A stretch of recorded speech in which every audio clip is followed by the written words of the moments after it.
Hello dear friends, good morning. How are you? I hope all are well at your house and doing study well at your house. Dear friend, day before yesterday I have started your lesson number 3 and the name of this lesson is Deep Water. In this lesson we are discussing about the autobiography of the writer, and the writer of this lesson is William Douglas. In this lesson we have studied about his incidents which one happened in his childhood. It was 2 incidents. First incident when happened when he was 2 and 3 years old and he went the California beach with his father. That time strong waves came there and the waves struck him and swallowed upon that. And the third next incident was happened when he was 10 and 11 years old. He was trying to swimming. That time he did not know how to swim. So he decided to learn swimming. That time he was sitting alone at the pole of the edge of the pole, and that time the various friends came there and he tossed him into the deep water. मतलब यहाँ पे जो हम लोग करने वाले हैं class आपकी है 12th का लेसन जो है डीप वाटर्स के बारे में हम यहाँ पे स्टडी कर रहे हैं कि भाई डीप वाटर इसका क्यों रखा गया, इस लेसन का नाम ही डीप वाटर क्यों रखा गया, ये आपको मैं बार बार बता रहा हूँ क्योंकि जो यहाँ पे जो इसके जो राइटर है विलियम डगलस, कौन है भाई? जो विलियम डगलस है वो अपनी ऑटोबायोग्राफी के बारे में बता रहे हैं। और ऑटोबायोग्राफी ये है कि जो ये जो डीप वाटर जो लेसन जो लिया गया है वो आपका मैन और माउंटेन जो नाम का एक नॉवल जो लिखा था उसमें से ये लिया गया है। इसमें से मेन जो चीज है एक तो याकिमा रिवर की वो बार बार वर्णन करता है, और जो मेन इंपोर्टेंट है जो भी इंसिडेंट यहाँ पे होता है जो आपकी YMCA नाम का जो तालाब जो होता है उसकी बात करता है, जिसका नाम क्या है YMCA। इसमें हमने कहां तक पढ़ लिया था कि जब वो इसके ऊपर बैठा हुआ होता है एक बच्चा वहां पे आता है, उसको उठाता है और उठाकर उसको जो डीप वाटर है उसके साइड उसको टॉस अप कर देता है, और जब वो उसके अंदर जाता है तो वो बैठे हुए पोजीशन के अंदर होता है, और जब वो जाता है तो डर जाता है, लेकिन वो कहता है कि मैं इतना भी नहीं डरता हूं कि मैं अपनी होश आवाज से ही भूल जाऊं। और मैंने जब इस पानी के अंदर नीचे जा रहा था तो उस समय मैंने क्या कर ली थी कि योजना बना ली थी कि जैसे ही मेरे जो पैर है इस बॉटम को स्पर्श करेंगे तो मैं ऊपर की साइड स्विम करूंगा, और एक जो क्रुक नाम का जो एक जलीय जंतु जो होता है उसकी तरह तैरता हुआ मैं ऊपर इस पैर के ऊपर आ जाऊंगा, और हाथों से और पैरों से पानी को पीटते हुए मैं इस तालाब के कोने पर आ जाऊंगा और मैं अपने आप को सुरक्षित कर दूंगा।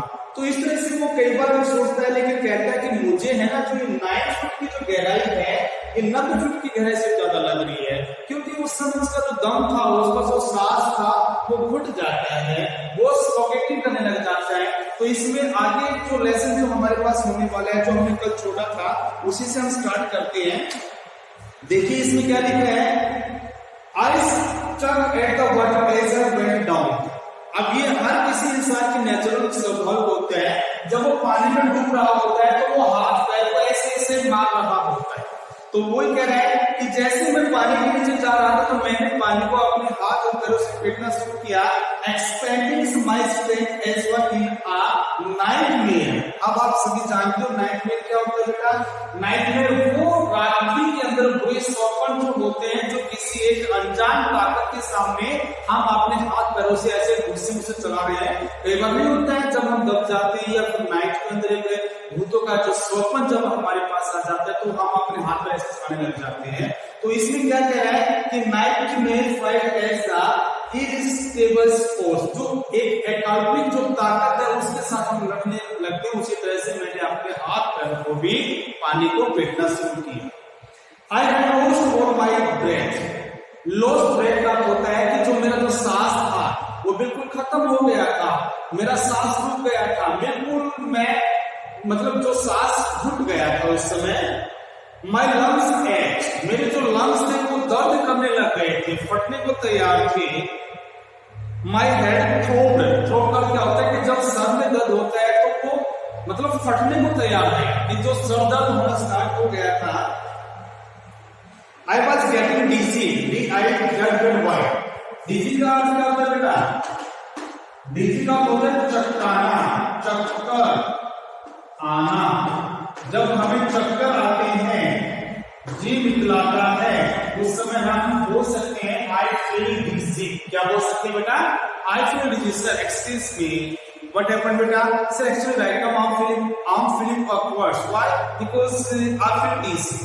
सर डीजी का अर्थ है कि मैं चक्कर, मेरे को ये सारी चीज घूमता हुआ दिखाई दे रहा है। ऐसा नहीं कि sir my round is rolling, no, I feel dizzy. But I remember this thirsty, लेकिन उसी समय मैंने जो योजना बनाई थी वो याद थी। I would swim from the bottom of the pool, मैं इस तालाब की जो बॉटम के ऊपर से मैं क्या करूंगा, ऊपर की साइड छलांग लगाऊंगा and came like a crook to the surface, और जो क्रूक नाम का जो जलीय जंतु जो होता है उसकी तरह मैं पानी की सतह के ऊपर आ जाऊंगा। आई वुड ले फ्लैट ऑन द वाटर, मैं पानी के ऊपर सीधा लेट जाऊंगा। Straight out with my arms, मैं उस पानी को अपने हाथों से ऐसे मतलब पीटना शुरू करूंगा। And trace with my leg, और साथ साथ मैं अपने पैरों से भी उस पानी को पीटूंगा।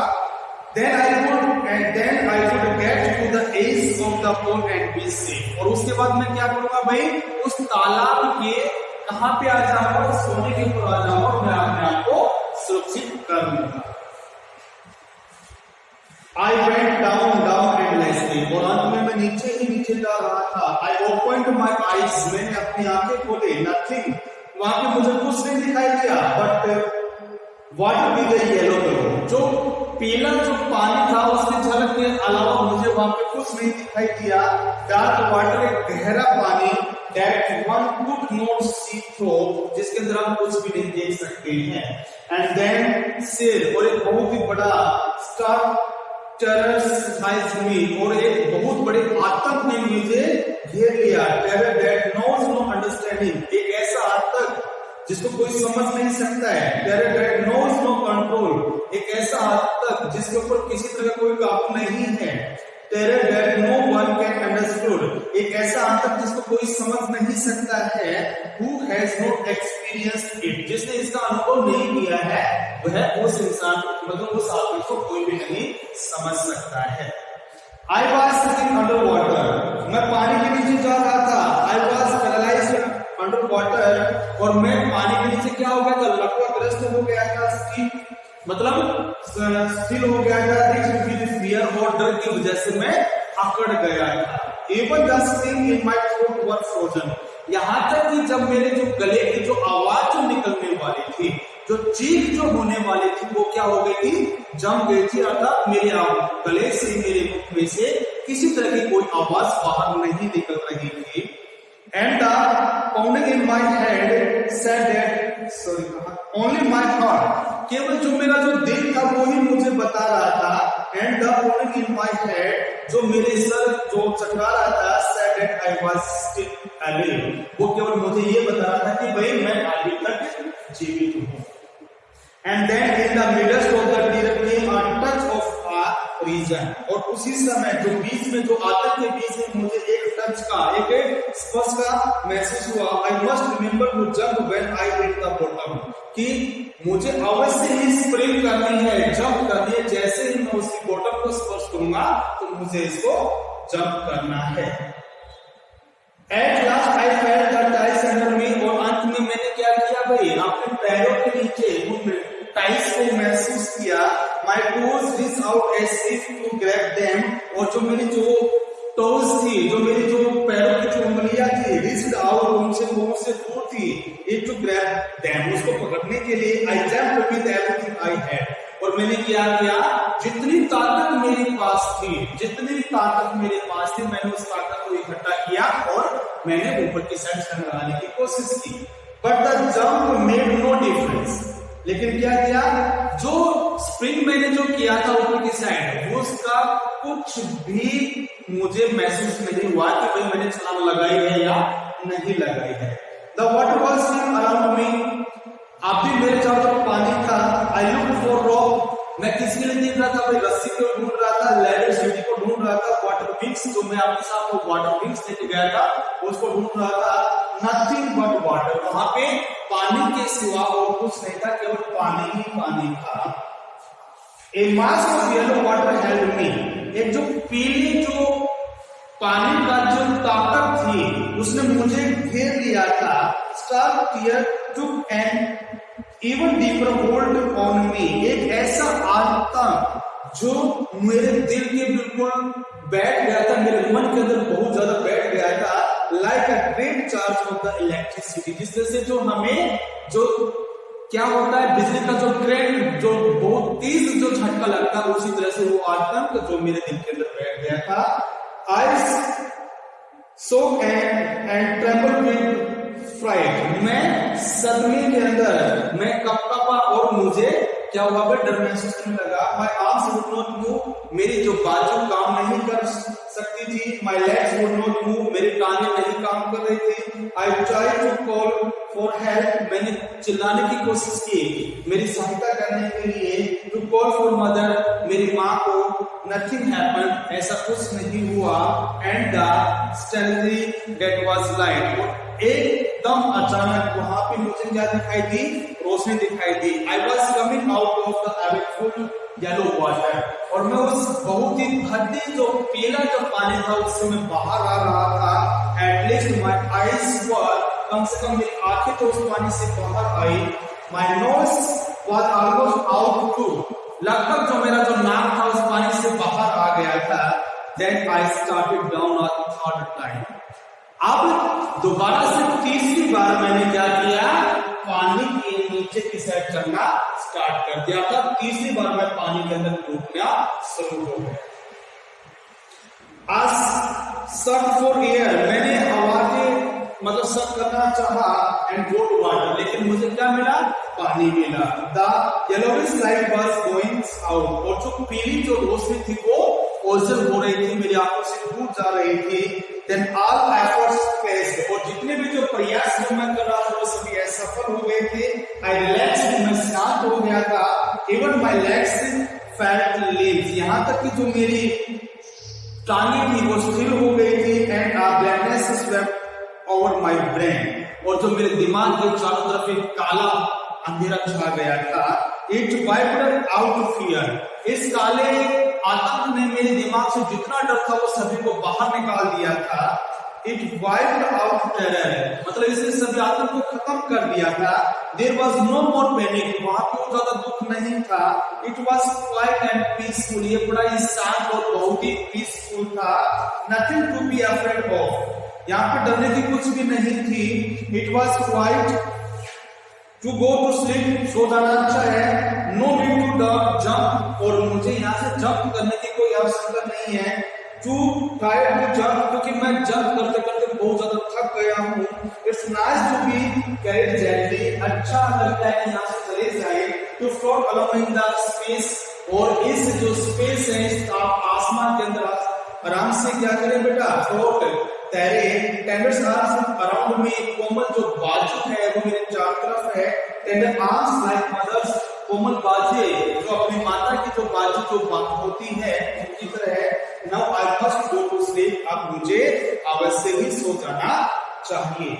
आई क्लोज टू ओब्लिवियन, और मैं उस समय क्या हो गया था, बेहोश हो गया था। And the curtains of life fall, और जो मेरे जीवन का पर्दा था वो गिर गया था।